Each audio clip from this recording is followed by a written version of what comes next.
Hi, our topic this time is still about Greenland, U.S. expansionist doctrine and the politics of coercion, why Greenland is on the radar.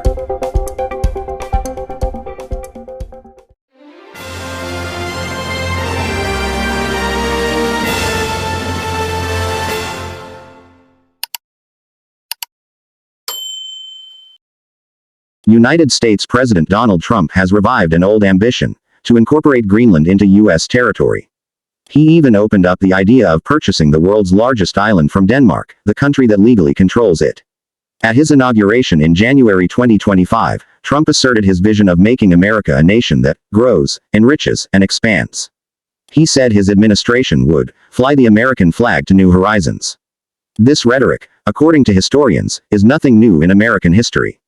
Walter McDougall of the University of Pennsylvania believes Trump's ideas align with the spirit of the Monroe Doctrine, a policy dating back to 1823 that the U.S. has often used to justify expansion and intervention. Jay Sexton, a historian at the University of Missouri, added that his mindset is consistent. America feels the need to control strategic territory before other powers seize it. Since independence in 1776, the U.S. has expanded through war, the displacement of indigenous peoples, political treaties, and the acquisition of territory from other countries. In addition to armed conflict, the acquisition of territory has become a distinctive way for America to expand its power. The first major expansion occurred in 1803 with the Louisiana Purchase from France. President Thomas Jefferson saw the territory as key to the future of the United States, particularly in controlling the Mississippi River and the port of New Orleans. France under Napoleon, facing crises and wars in Europe, agreed to sell it for $15 million United States dollars. This transaction immediately doubled America's territory. In 1848, the United States expanded its territory drastically through its victory in the war against Mexico. Despite paying $15 million United States dollars in compensation, the cession of territories such as California, Texas, and New Mexico occurred under military pressure. Mexico lost more than half of its territory, a lasting historical wound. A few years later, the United States again acquired part of Mexico through the Gadsden Purchase in 1853 for the benefit of the Transcontinental Railroad.